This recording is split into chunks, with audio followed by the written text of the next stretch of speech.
analisa sudut pandang seorang dokter melihat ditangkapnya Rasulullah terkait laporan Pak Jokowi yang sudah tahap 2 pelimpahan kejaksaan. Namun banyak berasumsi ini udah kayak diduga kayak teroris lah, bandar narkoba, karena tidak sesuai SOP kalau pihak dari tersangka sendiri. Melihatnya gimana? Baik, selamat malam rekan-rekan wartawan dari beberapa media. Perkenalkan, saya kandidat Dr. Rehat Huta Barat SHMH selaku praktisi hukum untuk menanggapi terkait dengan beberapa pertanyaan dari wartawan sehubungan dengan ditangkapnya RS Roy Suryo dan Ibu Tifa minggu yang lalu ya, jam 7 di tempat kediaman masing-masing. Jadi kalau saya sebagai praktisi hukum melihat perkembangan di media yang sudah sangat viral dan juga coba mengikuti konferensi pers yang dilakukan oleh Dir Umum Polda Metro Jaya, saya melihat penjelasan daripada Dir ya bahwa penyidik telah melakukan semua sesuai dengan SOP daripada penyidik dan juga sesuai dengan aturan undang-undang yang tertera dalam KUHP. Dalam itu yang dijelaskan. Nah, sekarang seperti yang telah kita lihat yang sudah sangat berada di media bahwa mereka itu dijemput paksa jam 7 pagi hari Jumat dan baru diserahkan penyerahan tahap 2 ke kejaksaan jam 10 pagi hari Senin ya. Jadi kalau kita melihat rentan waktu ini mereka berada di dalam Polda Metro, itu menurut aturan hukum yang selama ini kita jalankan, kalau itu udah kemungkinan itu udah dilakukan penetapan penahanan. Kenapa? Karena sesuai dengan pasal 96 KUHP tahun 2025 terbaru, bahwa penangkapan dilakukan paling lama sekali 24 jam, ya kan? Kecuali ditentukan oleh undang-undang lain. Jadi artinya kalau cuma penangkapan itu kan cuma berwenang sekali 24 jam. Tapi lebih dari situ udah harus ada status di penyidikan ini kan 24 jam, sekali 24 jam ini. Tapi karena ini saya melihat sudah lebih daripada sekali 24 jam, berarti yaitu sudah ada keluar penetapan penahanan. Dan kemungkinan besar sih itu cuma kan kita nggak lihat. Karena apa? Karena kita pun melihat di media bahwa Polda Metro Jaya juga telah membawa para tersangka ini, Roy Suryo dan Ibu Tifa ini, Dr. Tifa ini, Ibu Tifa ini ke Rumah Sakit Keramat Jati Polri. Nah, itu kan biasanya SOP-nya itu sebelum ditahan, biasanya itu dilakukan dulu kesehatan, diperiksa dulu kesehatannya baik secara fisik maupun mentalnya. Nah, itu. Jadi itu yang saya lihat di dalam perkara ini, dan memang kemungkinan besar sudah ditahan, sudah keluar penahanan. Dan begitu diserahkan sampai ke kejaksaan, itu tahap 2 ya, itu berarti posisi si tersangka yang 2 ini adalah posisi ditahan. Itu. Dalam proses konteks dilimpahkan oleh penyidik bahasa sorotan atau analisa sudah ada kata ditahan oleh penyidik Polda Metro Jaya. Dengan prosesnya dilimpahkan ke kejaksaan, ada argumentasi bahwa antara ditahan atau bebas. Namun dalam proses itu ada penangguhan penahanan untuk 2 tersangka itu dan akhirnya sekarang bebas. SOP dalam konteks ini memang ada di undang-undang untuk ada penangguhan penahanan. Oh, kalau itu untuk saya melihat prosedur KUHP maupun aturan proses penyidikan yang dilakukan oleh Polda Metro Jaya sudah benar. Karena artinya posisi tahap 2 ini tersangka yang 2 orang ini Pak Roy Suryo dan Dr. Tifa ini udah posisi tahan untuk penyerahan tahap 2. Namun setelah jaksa penuntut umum DKI Jakarta, Kejati DKI Jakarta setelah menerima ini, memang setelah diterima oleh jaksa penuntut umum oleh Kejati DKI, maka seluruh tugas dan tanggung jawab oleh Polda Metro Jaya telah berakhir. Itulah sampai situ tanggung jawab mereka. Selebihnya itu apapun proses hukum selanjutnya itu ada menjadi tanggung jawab kewenangan daripada jaksa penuntut umum. Nah, di sini yang saya melihat di dalam di media dan juga informasi dari rekan-rekan ketahuan, di posisi ini bahwa para tersangka ini maupun secara pribadi mungkin maupun secara melalui kuasa hukumnya melakukan permohonan penangguhan penahanan terhadap diri mereka, dan dimasukkan permohonan penangguhan penahanan ini adalah ke Kejati DKI melalui jaksa penuntut umum yang memegang perkara ini. Nah, kita melihat di dalam proses pelimpahan berkas ini kan ada pemeriksaan, ada wawancara singkat itu, ada wawancara ini kepada para tersangka ini kan. Nah, di situ kita melihat setelah proses di jaksa ini, di jaksa Kejati DKI Jakarta, maka permohonan penangguhan penahanan mereka itu dikabulkan. Biasanya permohonan penangguhan penahanan ini kan ada beberapa syarat, harus ada penjamin. Ya mungkin jaksa penuntut umum melihat, artinya mereka yakin bahwa dengan jaminan para penjamin ini, mereka yakin bahwa mereka ini tidak akan melarikan diri, tidak akan melarikan barang bukti, malah akan mendukung proses persidangan nanti. Ya itu mungkin jadi satu pertimbangan. Dalam pertimbangan ini kan pasti ada perjanjian-perjanjian yang harus dipatuhi dengan dia dikabulkan sebagai tahanan atau kota lah, bahasanya jatuhnya sudah tahanan kota ya. Nah, ada beberapa tahanan itu bisa, ini kan saya secara detail nggak tahu ini secara administratifnya. Yang jelas kan kita lihat di media kan bahwa ditangguhkan penahanannya. Sedangkan ditangguhkan ini kan ada beberapa klaster nih. Ada ditangguhkan penahanannya tahanan rumah, ada juga tahanan kota, ya kan? Gitu. Jadi tahanan kalau ini maksudnya tahanan rumah, berarti dia itu cuma sebatas bisa di lingkup rumah dia, lingkungan rumahnya.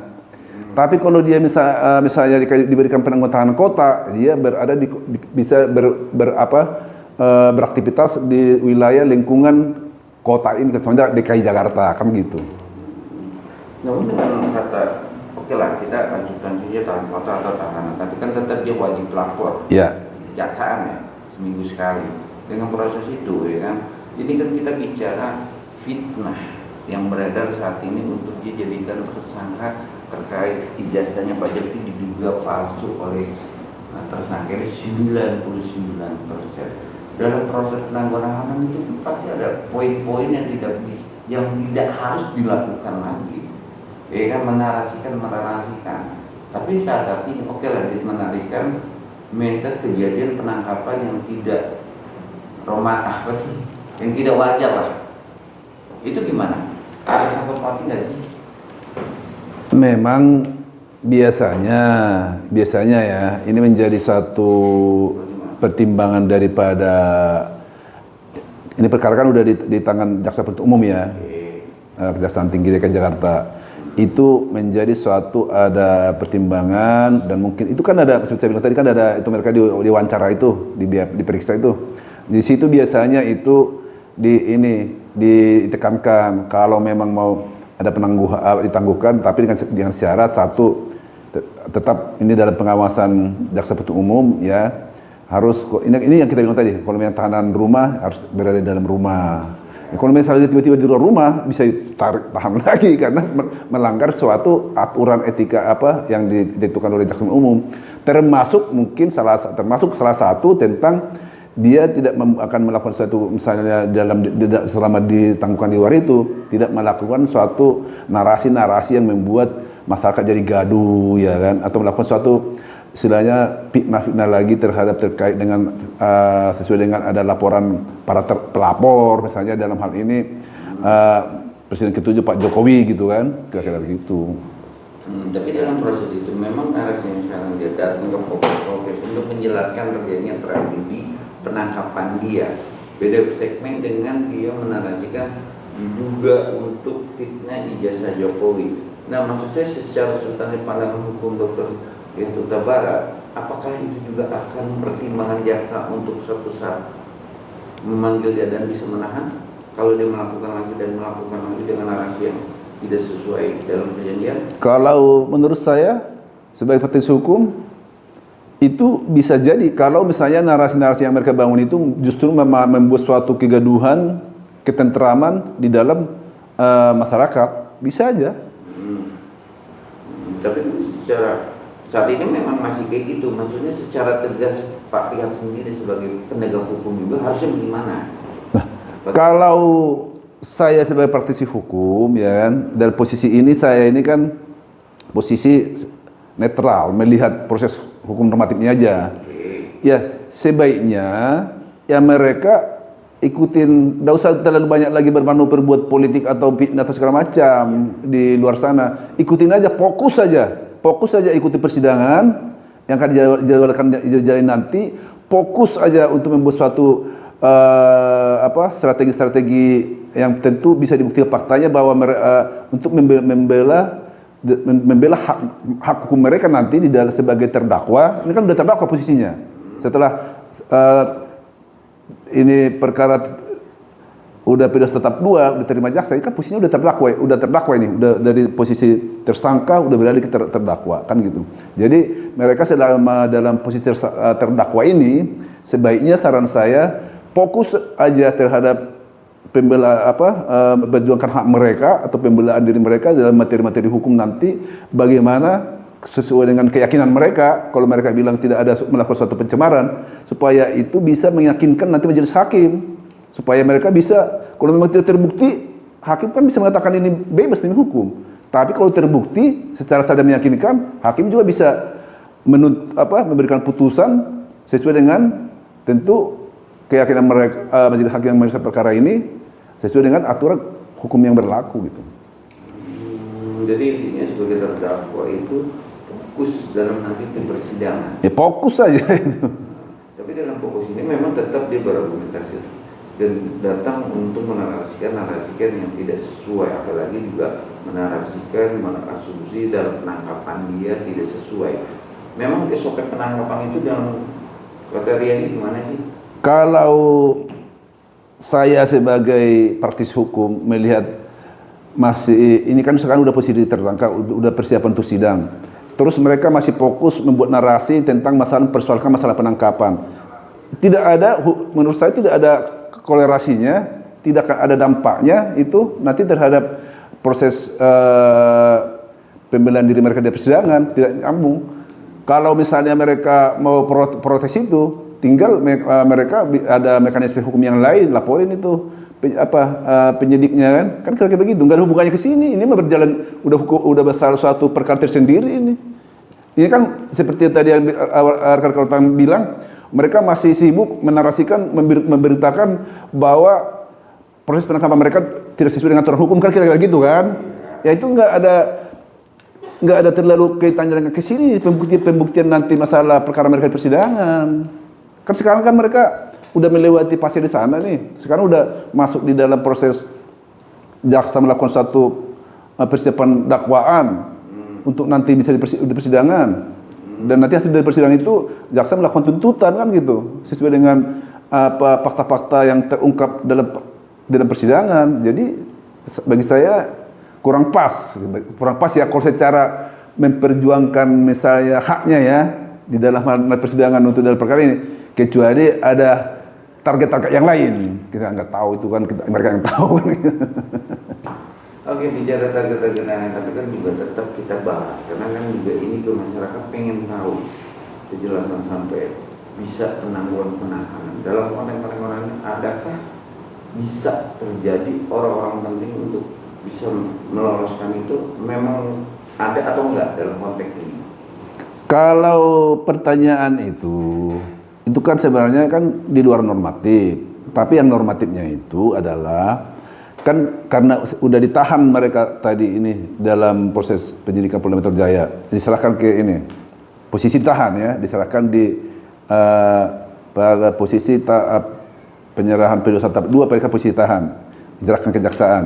Terus posisi kan masih ditahan nih, posisi mereka langsung bikin permohonan penangguhan penahanan, ya kan? Masa terkait mengenai yang pertanyaan, ada nggak pengaruh misalnya orang besar atau apa terhadap ini? Yang jelas bisa ada pengaruh kalau memang orang-orang yang di belakang itu menjamin. Kan ini kan ditahan ini kan karena dikhawatirkan akan menghambat proses persidangan, tidak mendukung. Maka ada beberapa penjamin dan memang itu salah satu persyaratan formil di dalam permohonan penangguhan penahanan. Salah satu adalah harus ada penjamin. Jadi mungkin dengan adanya penjamin ini, entah siapapun kita nggak tahu ya. Tapi dengan ada penjamin ini, jaksa penuntut umum yakin karena udah ada penjamin yang menurut ini misalnya akan mereka ini tidak akan memperlambat, mempersusah proses persidangan untuk mendapatkan diri, ya jaksa yakin maka dikabulkan permohonan penangguhan penahanan. Oke, sekarang kan masih makin perdebatan terkait di persidangan, bukti-bukti fakta. Apa sih kalau menyatakan bahwa dia meyakinkan 90% ijazahnya Pak Jokowi untuk membawa ini perkara dia terang menderang, harusnya dari pihak tersangka harus gimana? Secara substansi yang biasa, paling hakikat. Ya, kalau di dalam proses persidangan, memang pada umumnya seorang terdakwa itu selalu mengklaim dirinya bahwa tidak salah. Itu udah hal yang umum. Namun di urusan persidangan ini kan bukan masalah mengklaim, oh nggak ada salah, saya nggak ada salah, atau si ini yang benar, nggak begitu. Ya di dalam proses persidangan itu tugas daripada terdakwa ini nanti adalah bagaimana mereka bisa mengcounter apa yang didakwakan oleh jaksa penuntut umum. Jaksa penuntut umum kan sudah jelas nih tugasnya ini secara profesional dan normatif akan begitu mereka terima ini berkas untuk P21 tahap 1 tahap 2. Artinya mereka sudah melihat memang terpenuhi unsur pidananya. Minimal 2 alat bukti udah ada. Makanya mereka terima ini. Udah lengkap kan? Nah, dengan diterimanya ini oleh jaksa penuntut umum P21 udah P21 dan P21 tahap 2, mereka jaksa penuntut umum yang menangani perkara ini akan berusaha semaksimal mungkin untuk membuktikan itu. Itu tugasnya. Harus dibuktikan itu apa yang mereka dakwakan sesuai pasal-pasal yang didakwakan. Dan semaksimal mungkin. Dan tugas sebaliknya, ya kan, para terdakwa ini dan juga nanti penasihat hukumnya atau pengacaranya, ya kan, yang mendampingi perkara ini, mereka kan mendalilkan ini seperti Roy Suryo dan Tipa ini menyatakan kami tidak melakukan suatu pencemaran baik karena ijazah itu adalah benar-benar palsu, kan begitu? Ya buktikan nanti di sana, ya kan? Bukan nggak bisa cuma menyatakan, oh itu palsu, ya buktikanlah nanti mana yang palsunya, mana yang aslinya, kan gitu. Jadi begitulah nanti narasi-narasi yang mereka buktikan. Kalau mereka katakan kami tidak akan melakukan suatu pencemaran nama baik, buktikan juga, ya kan gitu. Dia nggak bisa cuma omong-omong gitulah. Itu nanti itu adalah pertarungan hukum antara jaksa penuntut umum dengan terdakwa maupun dengan penasihat hukumnya. Ya gitu, itu pertarungan hukum itu, ya kan. Nanti hakimlah yang menilai, mencermati, mengamati, ya kan, akan pertarungan ini, dan hakim juga nanti juga ikut menggali gitu loh. Menggali apa sebenarnya fakta-fakta yang terungkap ini nanti, apakah terbukti atau tidak, kan begitu. Nah, setelah itu ya nanti hakim yang memutus. Dan setelah itu kan ada juga nanti ada tuntutan, melakukan tuntutan. Setelah itu ada juga melakukan pledoi atau pembelaan kan gitu. Ada juga nanti replik, duplik, ya gitu. Sebelum jaksa sebelum hakim melakukan putusan gitu loh. Bicara soal pembuktian itu Pak ya, nanti di persidangan gitu ya. Kemarin kita wawancara dengan mantan Hakim Agung Pak Dwi Cahyo itu mengatakan bahwa sebaiknya nanti hakim yang memimpin sidang Rosuryo dan Dr. Tiba itu memberi kesempatan kepada Rosuryo untuk melakukan uji banding, meskipun hasil uji forensik di Mabes Polri itu menyatakan bahwa ijazah itu asli, tapi Pak Dwi Cahyo menyatakan bahwa hakim harus memberikan kesempatan pada Pak Rosuryo dan Dr. Tiba untuk membuktikan dengan uji banding. Pak Rehat sebagai praktisi hukum melihatnya seperti apa?